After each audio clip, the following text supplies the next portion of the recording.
oportunidade ainda. E aí, pessoal, tudo bem? Estamos aqui mais uma vez juntos. Nós queremos comunicar a vocês, como já deve ter visto lá no Eric Couto Oficial, no Instagram, a mudança da nossa estratégia. Nós mudamos para começar a trabalhar com publicações ao invés de lives. Assim a gente consegue apresentar um produto de maior qualidade a vocês. E para efeito de controle da nossa agenda é um pouquinho mais leve. Queremos então agradecer você que está participando do nosso canal, que tem divulgado, tem assistido nossos vídeos do Comunhão ao Cubo. Comunhão ao Cubo diz respeito não às pessoas que participam, mas à pessoa de um Deus triuno, que é o que viabiliza todo o ensino, toda a verdade, toda a profecia. Tudo que o Senhor tem dado e derramado sobre nós é viabilizado por Ele. Reconhecemos que vem dele, não é mérito de nenhum de nós aqui. Nós queremos, então, compartilhar com vocês um pouquinho. O assunto hoje é... Comunhão. União.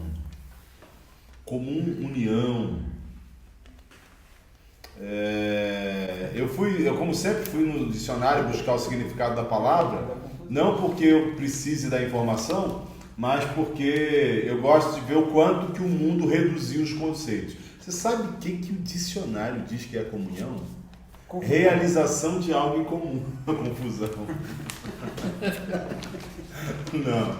É a realização de algo comum, ele diz. É sintonia de sentimento. É o mesmo modo de pensar, agir ou sentir. É uma identificação que você tem com uma pessoa. Então esse é o conceito anímico, almático e reduzido que o mundo deu à comunhão. Para a gente entender o que a palavra de Deus diz que é a comunhão, nós precisávamos olhar para uma comunidade que tinha sido formada totalmente a partir da experiência com a pessoa de Cristo.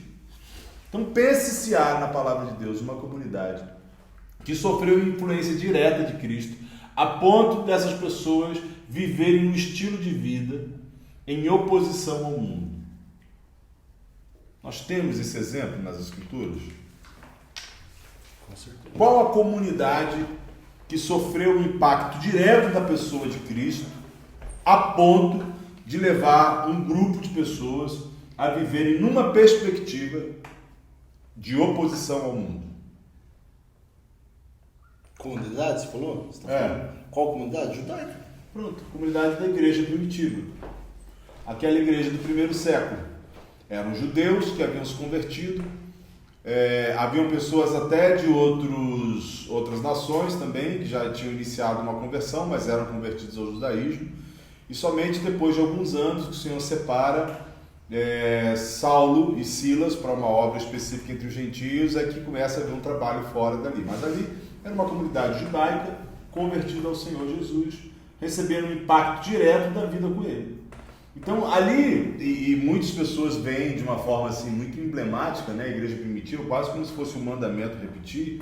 Eu não creio que seja isso. Ali para nós é um demonstrativo, é um termômetro mostrando como uma comunidade que foi influenciada diretamente pela pessoa de Cristo vive. Se eu começo a olhar para a igreja primitiva que está descrito em Atos como uma série de coisas que eu tenho que repetir, ou regras que eu tenho que seguir, eu perco a essência. Seria um ideal? Seria o ideal. O ideal é ser igual à igreja primitiva. E quantas comunidades Brasil afora nós conhecemos que se deterioraram, se tornaram coisas ruins, tentando imitar a igreja primitiva?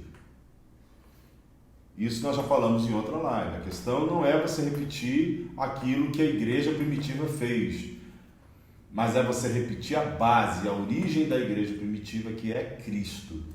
Acho que compreender a igreja primitiva, né, mano? Porque ali tem ali está descrito um estilo de vida. Se eu compreender aquilo, eu tenho, digamos assim, um prisma, uma noção do desejo do Senhor para a vida em comunidade. É verdade. Mas você concorda comigo? Se eu pegar lipsis litris, tudo que foi praticado e repetir, ainda assim eu vou colher confusão? Claro. Então a questão não está naquilo que se faz, mas em quem fez aquilo. Isso aí. E a principal marca da igreja primitiva, isso talvez não esteja descrito explicitamente na história, mas você vê isso implícito em todas as escrituras, no Novo Testamento sobretudo, Quem fez aquilo tudo na igreja primitiva foi a vida de Cristo naquela comunidade. Correto. Então, se existe algo para ser imitado, é a vida de Cristo na comunidade, não a repetição de procedimentos. E a vida de Cristo em nós vai repetir os procedimentos. É por isso que muitas pessoas às vezes perguntam assim: é possível viver a vida em comunhão exatamente como a igreja em Atos? É possível, e é possível ainda ir além do que eles foram. É importante que a gente... Bom, então, pessoal, para entender direitinho sobre a vida de Cristo numa comunidade, sobre o que tipo de espírito, é lógico que é o Espírito Santo, tá? Mas que tipo de impacto que o Espírito Santo, quando a gente de fala de ânimo, espírito, a gente fala de vontade, de ânimo. isso. Que tipo de ânimo, de vontade que foi gerado nos irmãos para gerar aquela comunidade viva ali em Jerusalém? Vamos ler Filipenses 2, de 1 a 4? Eu prometo, semana que vem eu vou trazer a Bíblia Física. papel. Você está incomodado com isso, irmão? Eu estou começando. Então, o que acontece? O que acontece é que Filipenses 2, de 1 a 4, descreve em detalhes o conceito bíblico do que é a comunhão. Até se parece em alguns aspectos com o conceito reduzido lá dos dicionários seculares. Mas esse é o texto que define o que é verdadeira comunhão. Dê para mim aí, mano. Ei, mete uma aí, Danilo. Eu? É porque você já tinha pego. Portanto, se há algum conforto em Cristo, Então, a primeira característica da comunhão tem que haver conforto em Cristo. A tradução aqui está exortação. Exortação, encorajamento, conforto. E é em Cristo, mas não é num Cristo etéreo, espiritual, com quem você não toca, é no Cristo que se toca, que se experimenta, Real. que se sujeita. e isso, aí você falou ali sobre o espírito do ambiente, aí a gente está falando de algo sobrenatural mesmo. É isso mesmo. É sobrenatural. Se há alguma consolação de amor, Comunhão também tem que ter consolação de amor. consolação de amor. Não é bondade, não é caridade e não é afofar. Não. Não é passar a mão no problema e deixar o problema sem resolver. É isso mesmo. Se alguma comunhão no Espírito. Comunhão também precisa ser no Espírito. É o filtro, né? É o Ó, filtro. detalhe que algumas traduções falam comunhão do Espírito. Igual, por exemplo, tá aqui. Existe uma diferença. E olha que se colocar do espírito fica mais forte ainda. A origem dele é espiritual. Não é uma comunhão almática, sentimental. Não é um que relacionamento. exige, não é um relacionamento que exige alguma coisa em É troca. isso aí. É sobrenatural.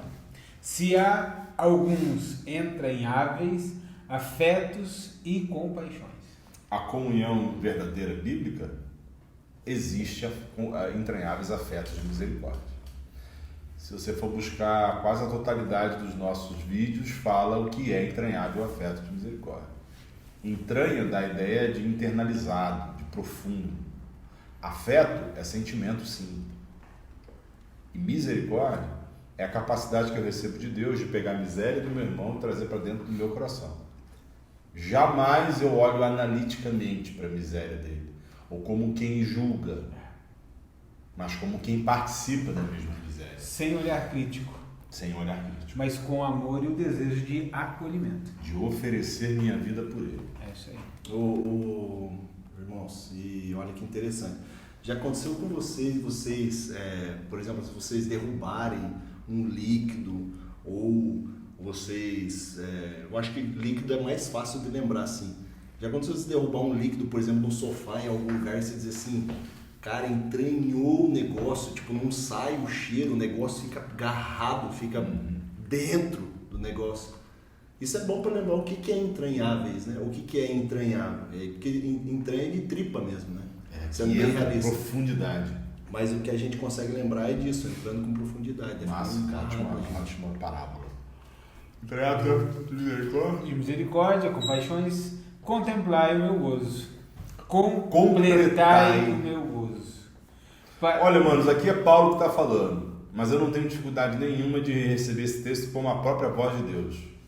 Como se Deus estivesse pedindo para que nós completássemos o gozo dele. Com base em que você crê isso? Com base em João 17. onde o Senhor Jesus chega a dizer que por amor de nós é que ele se santificava e ele pede ao Pai que nós fôssemos um. Para que sintais o mesmo, tendo o mesmo amor, o mesmo ânimo, sentindo uma mesma coisa. Nada façais por contenda ou por vanglória, mas por humildade. Cada um considere os outros superiores a si mesmo. Não atende cada um para o que é propriamente seu, mas cada qual também para o que é dos outros. De sorte que haja em vós o mesmo sentimento que houve em Cristo Jesus. Amém.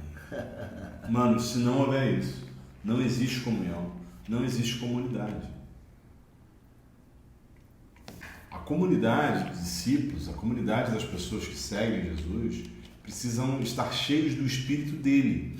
E o Espírito dele procede como ele. E o procedimento dele implica em negar-se a si mesmo e não salvar-se, mas oferecer-se como oferta aos próximos, a fim de resgatar a todos que crerem nele. Se esse Espírito imbui a nossa comunidade, enche a nossa comunidade, nós já não dependemos de um retorno, de uma contrapartida para poder nos oferecer. Nós simplesmente nos oferecemos. Essa é a vida. Esse é o chamado. Agora nós vamos ler alguns frutos do Espírito que gerou essa comunhão, porque foi assim que aconteceu lá. Eles tinham durante 3 anos ouvido do Senhor, e o Senhor orienta eles que eles ficassem em Jerusalém até que do alto eles fossem revestidos de poder. E aí eles seriam testemunha, eles falariam daquilo que eles viram, ouviram e tocaram. Isso é ser testemunha. Ele pega agora, o Espírito Santo vem sobre a igreja, enche a igreja, mais de 3.000 são convertidos, batizados em uma manhã, talvez assim. E foram adicionados muitas pessoas à comunidade de discípulos. E essas pessoas eram cheias do mesmo Espírito que aqueles 120 foram. E esse Espírito começou a gerar uma característica nessa comunidade. Atos 2, do 42 ao 44. Lê para mim aí, Lester. E perseveravam na doutrina dos apóstolos. E perseveravam. Todos os dias, manos. Eles perseveravam, repetindo uns para os outros aquilo que os apóstolos ensinaram.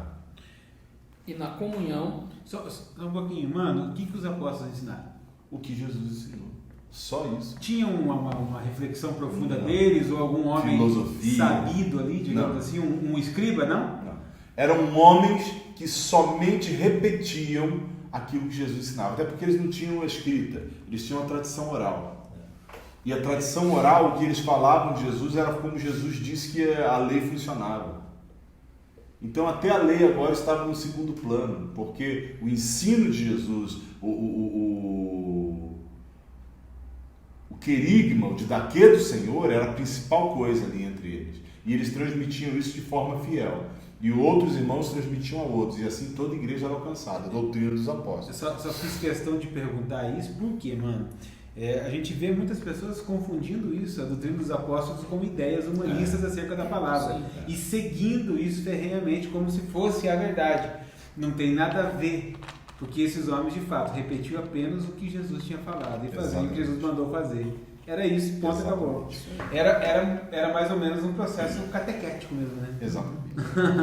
Como diz um irmão que eu conheço da Bahia, poucas coisas, bem repetidas, bem praticadas e bem transmitidas. É isso aí.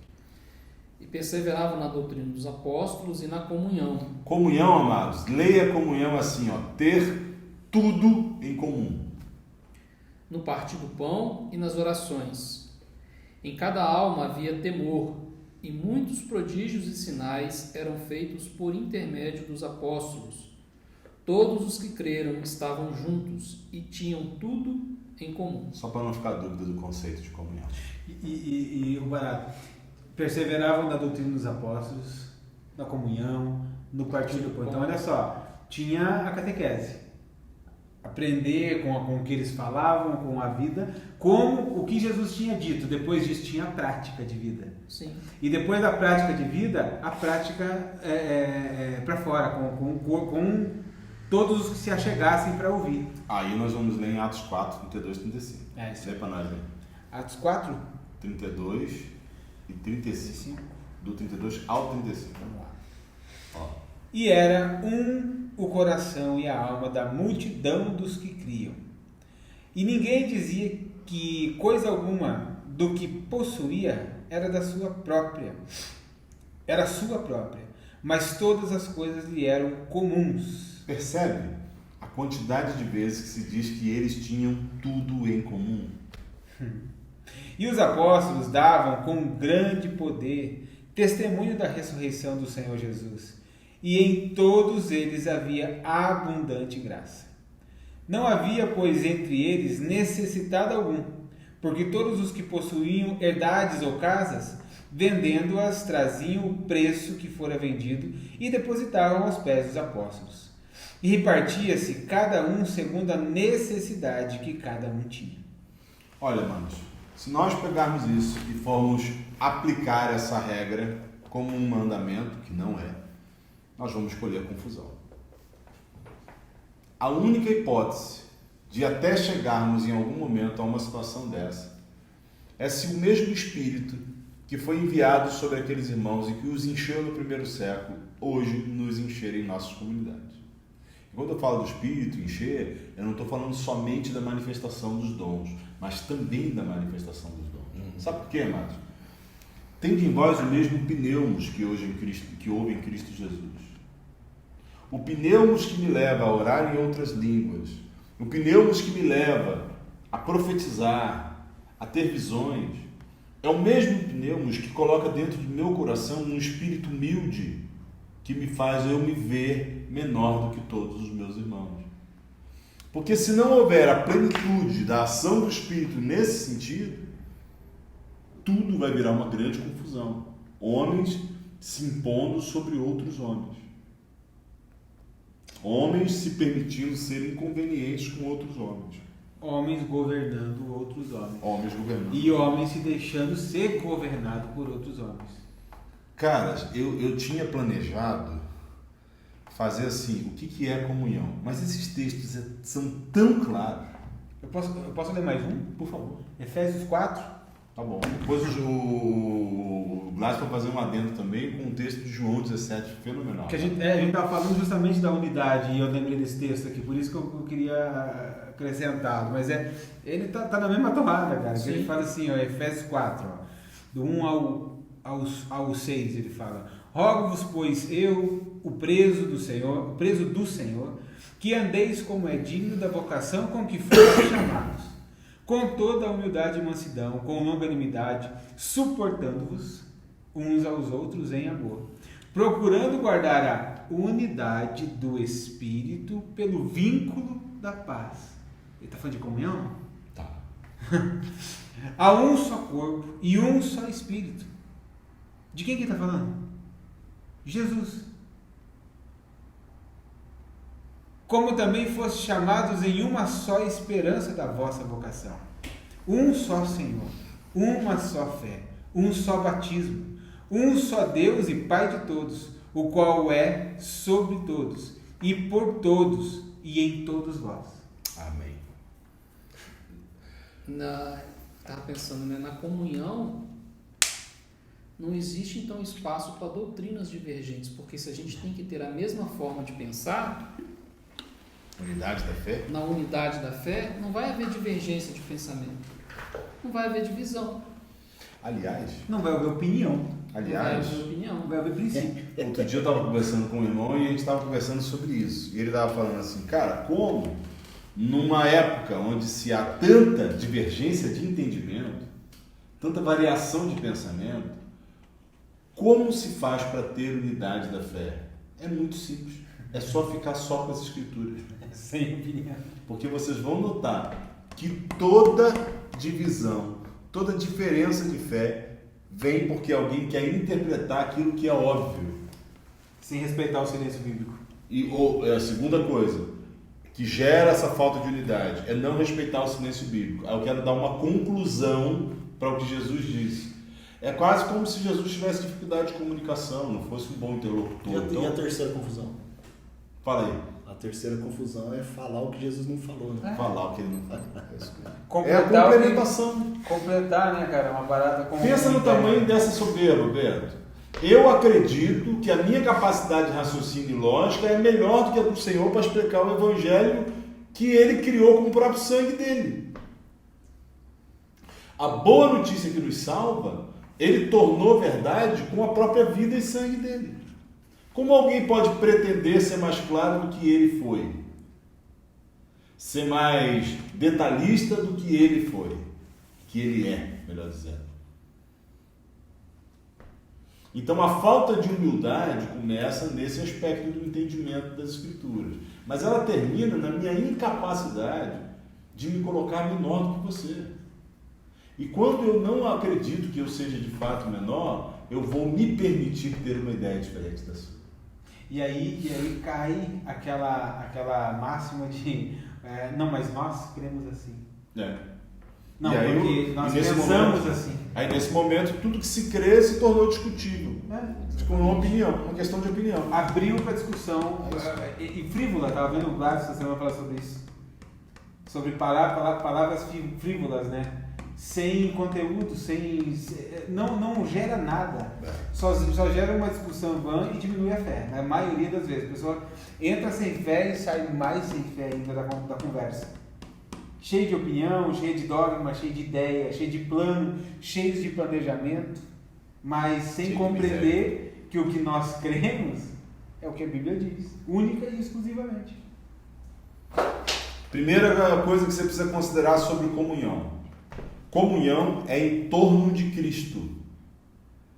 Não existe comunhão cristã se o centro da relação não for a pessoa de Cristo. Como é que é isso, Eric? Nós falamos dele, nós ouvimos ele e nós agimos como se ele estivesse presente. Uma amizade que me permite agir com o Danilo como se Cristo não estivesse presente é uma comunhão que não é cristã. Vai dar confusão. Você falando isso daí, eu lembrei do livro Vida em Comunhão do Bonhoeffer. Eu até tirei print num trechinho aqui que diz assim: comunhão cristã é comunhão por meio de Jesus Cristo e em Jesus Cristo. Não há comunhão cristã que seja mais ou menos do que isso, quer seja um único e breve encontro ou uma comunhão diária que perdure há anos. A comunhão cristã é somente isso. Pertencemos uns aos outros tão somente por meio de e em Jesus Cristo. Amém. Ter comunhão, mano, basicamente é eu permitir ser tocado e compreender que de fato se eu sou servo do meu irmão, eu estou aqui para servi-lo com a minha própria vida. Então, para mim ter tudo em comum com alguém, eu preciso ser menor. Se eu não for menor, eu não consigo ter comunhão. Se eu me achar melhor do que o Gladys, que forma... Se eu me achar igual, Não dá. não dá. Se eu me achar igual, eu já estou sendo soberbo, porque a Bíblia diz que eu deveria me considerar menor. Não vai haver comunhão, não vai haver tudo em comum se eu me achar com os mesmos direitos que alguém. Sabe por quê? Em algum momento, ter tudo em comum vai implicar que em algum momento, o que é meu pertence ao meu irmão. Isso só acontece pelo Espírito, amados. Na humildade sendo aplicada diariamente sob o poder do Espírito Santo. E como que faz? Perdão, e como é que faz? Como é que faz, cara, para alcançar isso aí? Treina. É isso aí. Vai errar pro irmão. Ó, rala. Relacionamento. Vamos Treina, um aspecto cara. prático. Como é que eu treino? Eu faço uma lista das 10 coisas mais importantes para mim. E essas 10 coisas eu reparto. Isso aí. Ó. É isso aí. Fazer mais um adendo. Você quer ver uma coisa? Não ouça a gente como se nós não errássemos nisso. Olhe para nós como pessoas que estão treinando, estão no paideia, né? Isso aí. No treino, porque erramos também nessas coisas. Estamos aqui compartilhando com vocês experiências vividas. A gente erra e conserta. Eu vou lá, erro com o Danilo, conserto com o Danilo. Eu erro com o Couto, vou lá, conserto com o Couto.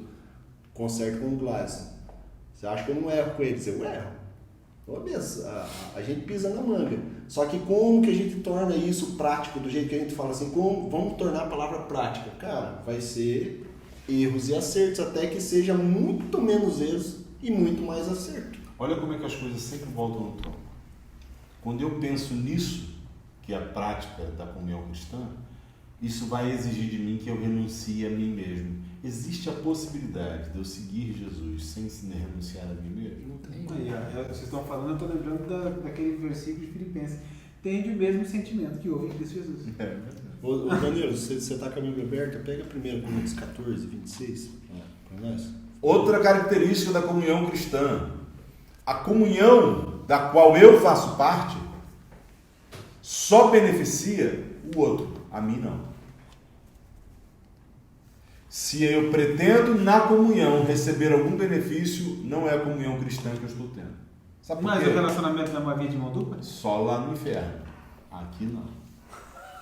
Pensa um tanto de gente que eu já tinha que pedir perdão por causa disso. A comunhão cristã é a comunhão baseada em Cristo. E Cristo é aquele que foi ungido por Deus para ser oferecido como oferta voluntária para o resgate de muitos. Então, estar sobre a rocha Cristo é eu oferecer a minha vida pelo resgate e favorecimento dos meus irmãos, nunca a mim. O sumo sacerdote passa no pé da cruz e profetiza algo sobre o Senhor. Ele diz, não salvou os outros, salve a si mesmo. O que ele profetizou ali? Ele profetizou que a única pessoa que Jesus não podia salvar era ele mesmo. Ele quebraria a essência de quem ele é se ele fizesse isso. E essa essência, essa identidade, ele nos deu, nós, os pequenos cristos. Comunhão cristã é a comunhão onde eu entro para que eu seja oferecido, nunca para receber. Ah, Érico, e se no meio do caminho eu receber alguma coisa? Glória a Jesus. Eu vou me alegrar com gratidão como se quem recebeu da mão do Pai. Mas o objetivo da comunhão cristã é que eu me ofereça.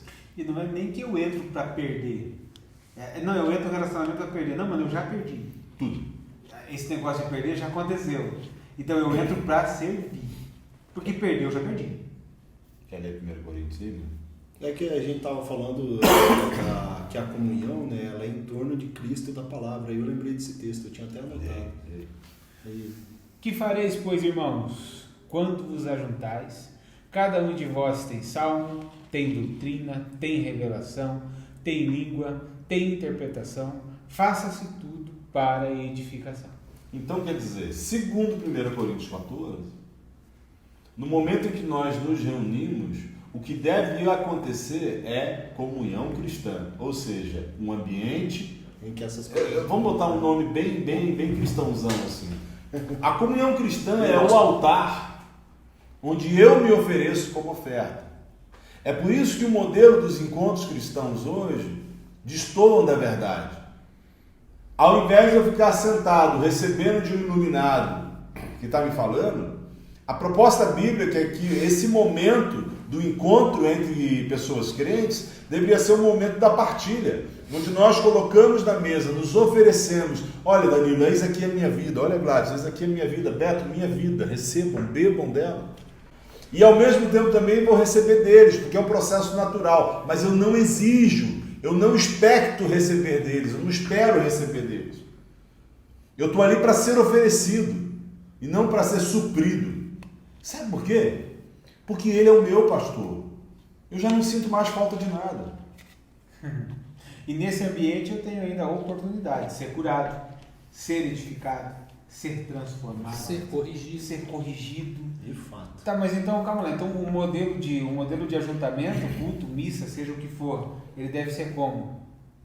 Aqui está 1 Coríntios 14, 26? Se nós somos cristãos, deveria ser nesse modelo. Esse é o modelo. Girando em torno da palavra. Quando vos ajuntais, ele está dizendo aqui, ó, que fareis, pois irmãos, quando vos ajuntais, cada um de vós, cada um?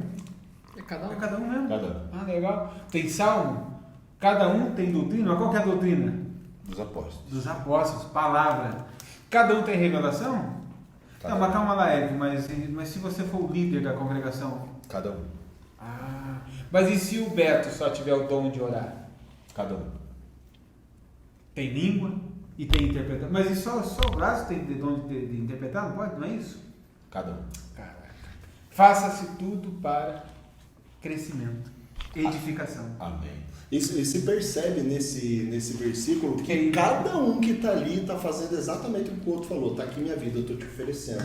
Ela em forma de língua, ela em forma de interpretação, ou ela em forma de profecia, ou ela em forma de salmo, ou ela em forma de cântico, mas eu estou oferecendo daquilo que eu Dons de recebi coragem, do Senhor. Revelação, profecia. Aleluia. Amados, a comunhão cristã só é comunhão cristã se ela reflete Deus e a glória de Deus. Uma comunhão morna, onde as pessoas entram e saem depois de uma análise filosófica, não é comunhão cristã.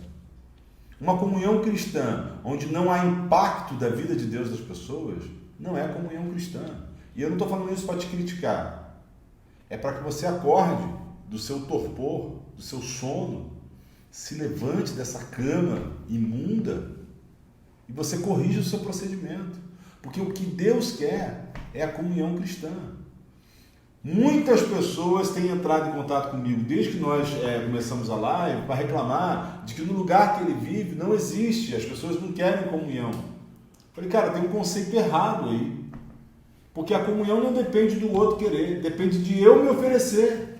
Glória a Deus. Quando eu me ofereço sem limites, sem reservas, eu experimento a comunhão cristã, ainda que o outro não faça. Se eu estou frustrado porque o outro não faz, eu não entendi nada de comunhão cristã. Eu estou equivocado na minha fé. Ele está esperando o suprimento, né? Na verdade, não é nem auto-suprimento, está esperando o suprimento dele. Ou das às vezes necessidades é dele. pura covardia, mano. Às vezes é só pura covardia. Às vezes é Eu só não medo. quero me oferecer e eu fico arrumando desculpa para Ué, me oferecer. eu tenho medo de ser esposa, eu tenho medo de abrir minha casa, eu tenho medo de expor minhas finanças, eu tenho medo de gastar meu dinheiro, meu tempo. E aí eu fico achando muleta. É isso. E a muleta geralmente é maledicência, né? É falar mal de Julgamento. Isso A aí. igreja está assim, a igreja está assada. É aquela palavra que sempre vem, né? Pô, isso aqui tinha que ser para a igreja. Mano, a igreja tá aqui, ó. Então, ó, igreja, você deu uma palavra do Senhor. Uns têm salmo, outros têm cântico. Ô Couto, quando você falou ali que comunhão só beneficia o próximo, né? Só beneficia Não, a comunhão, ela precisa, o foco da minha busca por comunhão precisa ser beneficiar sempre o próximo. o outro. Aí tô... A verdade é que todos saem edificados, todos saem Porque supridos na um comunhão. está se oferecendo pelo outro. Aí eu lembro de novo do que Bonhoeffer fala nesse livro, que o Cristo que está dentro de mim é o Cristo que vai salvar Glória a Deus. você. Isso mesmo. Porque o Cristo que está em você, para salvar você mesmo, ele ele usa a expressão, é um Cristo, não é falso, mas é um Cristo menor. Porque a palavra de salvação para você está em mim, está no Eric. Ele usa a tá no expressão Danilo. de que o Cristo dentro de mim é um Cristo enfraquecido Isso. pelas minhas vontades e interpretações. Exatamente. Mas o Cristo que sai pela palavra da boca do meu irmão, ele me salva, ele me confronta, ele me condena e me absolve. Eu experimento a redenção pelo Cristo que sai da boca do meu irmão. E isso só é possível através de um relacionamento. E de uma eu lembrei comunhão do trem agora nisso, mano.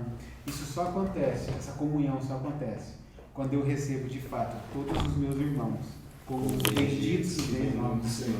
Se eu tiver reserva para os meus irmãos, deu ruim. Bem falado, mano. Então eu não consigo ter comunhão com uma pessoa que não conhece Jesus, correto? Comunhão não.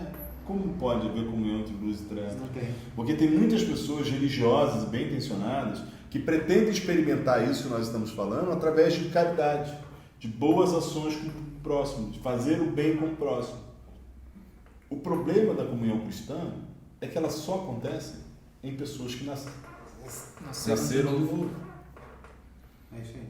que foram transformados em pequenos cristos. E você não está falando apenas de batismo, você está falando de uma mudança de mente, uma metanoia completa. Do arrependimento, do batismo e do transbordamento, o enchimento do Espírito Santo. A gente estava falando, eu estou lembrando do ambiente aqui, mano, porque esse ambiente onde o Espírito Santo habita, esse ambiente de luz, eu tô visualizando aqui na minha mente o ambiente de Pentecostes, daquela pregação. Rapaz, aquele povo recebeu como língua de fogo o Espírito Santo e aquela galera de 3 mil, né? Quase 3 mil pessoas foram tocadas, eles experimentaram disso nesse ambiente. Ô, mano, se a gente não promover esse ambiente, a nossa fé está torta. Está torta mesmo. Agora vamos pensar um pouquinho sobre comunhão e unidade. É a mesma coisa? Reduzidamente falando, talvez sim. O Glaston vai compartilhar sobre isso um pouco com a gente. Existe diferença entre comunhão e unidade? Uma coisa acontece logo após a outra? O que é comunhão e unidade? E aí eu pensei na oração de Jesus, que está em João 17, e a partir do 17 ele fala assim: santifica-os na verdade, a tua palavra é a verdade. Assim como tu me enviaste ao mundo, também eu os enviei ao mundo. E a favor deles eu me santifico a mim mesmo, para que eles também sejam santificados na verdade. Não rogo somente por estes, mas também por aqueles que vierem a crer em mim, por intermédio da sua palavra, a fim de que todos sejam um, e como és tu, ó Pai, em mim, e eu em ti, também sejam eles em nós, para que o mundo creia que tu me enviaste. Eu lhes tenho transmitido a glória que me tens dado, para que sejam um como nós o somos.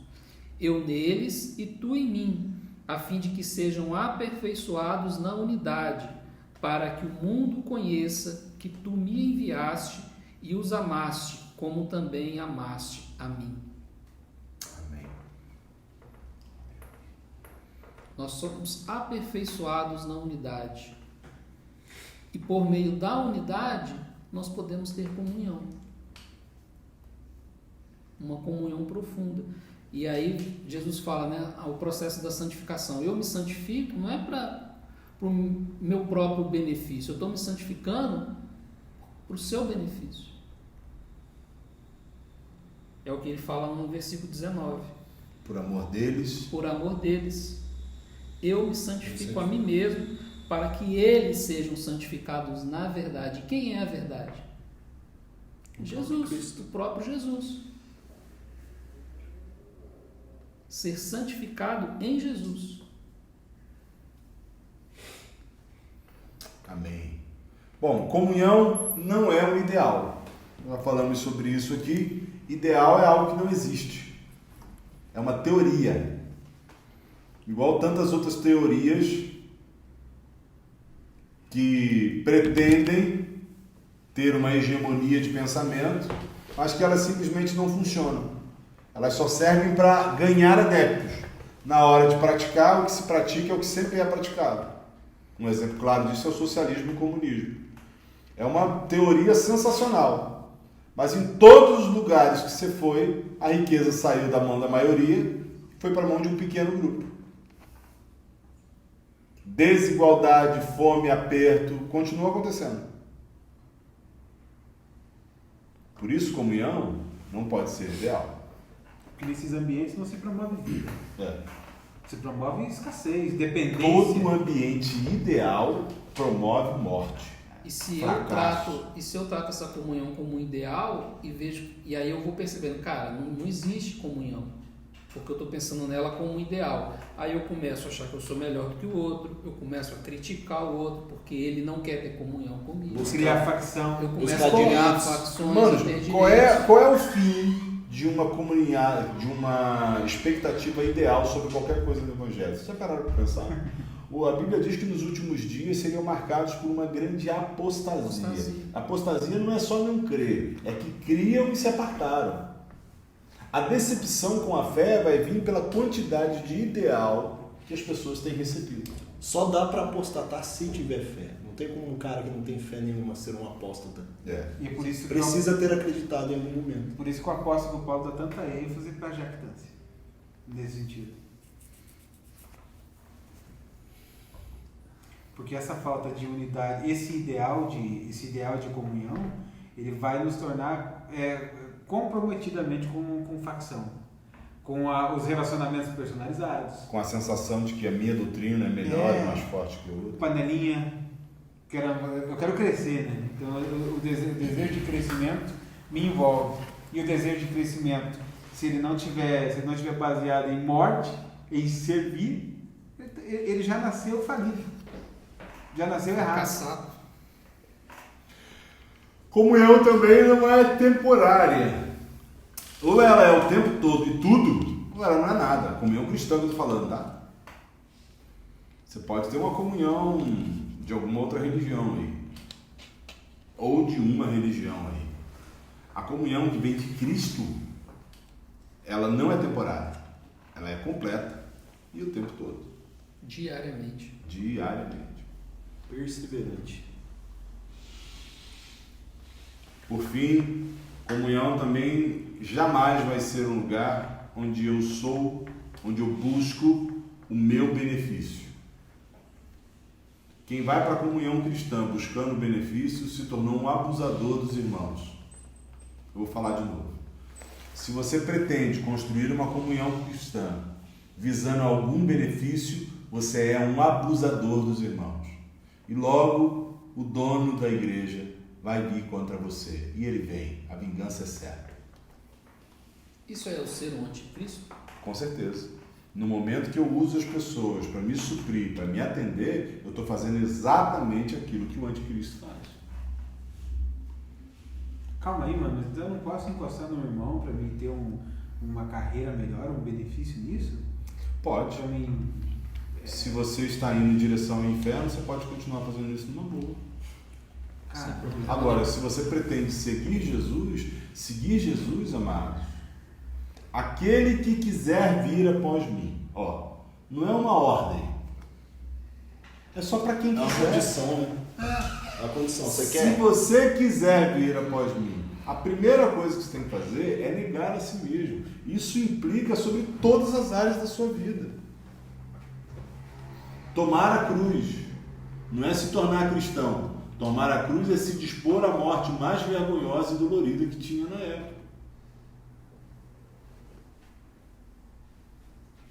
Depois segue. Agora, para onde ele foi? Ele foi para a cruz. Como é que eu posso pretender segui-lo e não ir para o mesmo lugar? Como é que eu posso pretender ser semelhante a ele e não ter um Judas na minha vida? Ter um Pedro? Ter um Natanael? Ter fariseus me confrontando? Ter doentes para que eu imponha as mãos? Se eu pretendo ser semelhante a ele, todo o escopo está junto, amados. Aquele que não poupou o seu próprio filho, antes por todos nós o entregou. Porventura não nos dará graciosamente com ele todas as coisas? Ou então, eu estou pensando num trem aqui. Então existe uma facilidade para o engano nesse sentido muito grande. Eu vou utilizar algo bem interessante para poder falar sobre isso agora, mano. Então, se eu me caso com a minha esposa porque ela cozinha bem, ou porque ela é muito bonita, ou porque ela tem algo que ela pode me servir em alguma coisa, uma necessidade que possa ser suprida em mim, que ela tenha, ou, sei lá, eu me caso com ela porque ela tem algo a me oferecer e isso para mim vai ser bom futuramente. Então isso quer dizer que nesse sentido eu tô arrumando problema? Eu não estou tendo comunhão com a minha esposa? Não, isso não é que nesse sentido você está arrumando problema. É que nesse sentido você jamais foi um cristão. Você é um anticristo, infiltrado no meio da igreja do Senhor. O apóstolo João, na sua primeira carta, ele já diz que o anticristo, o espírito do anticristo já está entre nós. E agora muitos anticristos estão entre nós. Então a única forma de eu ter... A característica desses homens era que eles eram focados em si mesmos. Eles se aproveitavam do rebanho e eles ensinavam coisas além da palavra de Cristo. Aí, pelos frutos, a gente já reconhece. A única forma de eu ter um casamento santo e eu ter comunhão nisso, então, é se de fato eu entrei para servir a minha esposa com a minha vida. Minha esposa, meus filhos, os irmãos, toda a terra. Eu vou me oferecendo. E nós deveríamos ver diferente o poder de Deus. O poder de Deus não é uma demonstração mística, mas é a capacitação de um homem como eu poder oferecer a vida. Porque quando nós olhamos para nós mesmos, o que nós temos para oferecer? Nada. Chega a ser absurdo pensar em oferecer essa coisa que é a minha vida. Mas o poder de Deus que habita em nós e nos transforma, começa a tornar a nossa vida útil, boa para a edificação, para a instrução e para a doutrina. Isso é comunhão. Avalie os frutos da sua comunhão. Verifica se é isso que você tem experimentado. Que Deus abençoe você. Um abraço. Eu estava pensando aqui, cara, se a comunhão não é um lugar onde eu sou beneficiado, mas onde eu me ofereço em benefício do outro, para que o outro seja edificado, para que o outro receba tudo do Senhor, eu estou cumprindo aquilo que Jesus falou, que eu recebi de graça, não lembro se é Jesus, se é Paulo, fala assim, de graça recebestes, de graça dai. Quer dizer, até aquilo que eu vou oferecer ao meu irmão na comunhão, não é meu, eu recebi. É isso. E agora eu vou dar de graça para ele do jeito que eu recebi de graça. Então, se eu não der, eu me torno um ladrão, porque não era meu. Só está na minha mão para que eu possa acessar o outro santo e entregar. Então, muita gente, manos, lê esses textos de Atos, por exemplo, e sente uma frustração. Puxa, eu não pratico isso ainda. Por que nós não vivemos isso? Nós não vivemos isso porque nós somos meninos na entrega, no oferecer-se ainda. Se tem alguma coisa que nós deveríamos nos dedicar diariamente a amadurecer, era na capacidade de oferecer-se em serviço e entrega uns aos outros. Maturidade, levar um discípulo de Jesus à maturidade, é levá-lo a experimentar do próprio Cristo. Isso não é uma ação mística, é uma ação doutrinária, uma ação prática de levá-lo a oferecer-se por sua esposa, por seus filhos, pelos irmãos e por toda a terra. Se você for pensar, todo o ensino de Jesus, todo o rudimento da fé, arrependimento de obras mortas, fé em Deus, imposição de mãos, batismo, todos os rudimentos da fé têm a ver com eu me oferecendo. Nenhum tem a ver com eu recebendo. Ou buscando, né, aquela receber, né? Sem benefício. Acaba que nós recebemos, bem Sim. lembrado isso. Eu estou falando do problema de se você buscar receber, buscar obter. Se o alvo for isso, né? Se o alvo for isso, você é o anticristo, encarnado no meio da casa de Deus. E certamente você vai ser um daqueles que vai denunciar e entregar aos tribunais. Já a prática da perda da vida e do oferecimento aos outros nos poupa disso. Porque uma vez que fomos devastados por um estilo de vida, mas agora somos alcançados pelo poder de Deus. Sabe por quê? O poder de Deus, ele só se aperfeiçoa na fraqueza. Enquanto você tem força para reter, para segurar, não há espaço para o poder de Deus. O Espírito Santo fale comigo. Se você tem relacionamentos aonde parece que você caiu numa piscina de sanguessuga, seja onde você estiver, o relacionamento que for, que não tem nada a ver com Jesus. Você pode rezar, orar o tanto que você quiser. Você pode até fazer estudo bíblico.